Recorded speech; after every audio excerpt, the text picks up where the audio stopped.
আম, পাকা আম।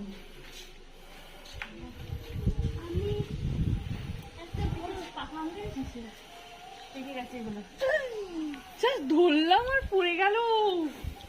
জাস্ট ধরলাম আর পড়ে গেল। মামা তুই আমি নিচে রাখছো আমার কথা। পড়ে গেল তাই ভাবছি কামড়ে দেখি কেমন হয়। হাত দিলে তো পড়ে যাবে না। ও বাবা, এখানে জুম কর জাস্ট। ফাইনালি খুব মিষ্টি, খুব মিষ্টি। আর একটা জিনিস দেখাই, এই দিকটা করে একটুখানি দেখা। আমটা জাস্ট গাছ থেকে পড়ে আর ওখানে ওরম ভাবে আছে।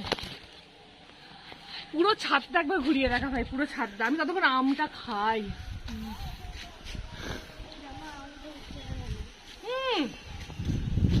মাম্মা, ওখানে আম পড়ে আছে, পড়ে আছে। তুই তোল তোল তোল। সেটা পাকা কালো হয়েছে। পাকাই খা। আমি এটা করছি। এখানে তুলছে তুলছে, দেখ দেখ দেখ। তোল তোল তোল। এখানে এখানে এখানে।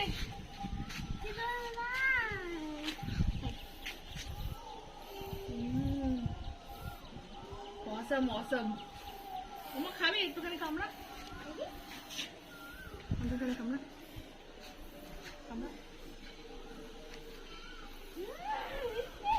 দারুণ মিষ্টি। অনেকে ভাবে এই শাঁসগুলো দাঁতে আটকে যায় বলে, কিন্তু আমার বেশ ভালো লাগে মেঘমাসি বাড়ির গাছের আম। না আমরা ফেলে দিই। ফেলে দিই। ফাটাফাটি ফাটাফাটি। আমি এবার আমগুলো খাই। Tata, bye bye.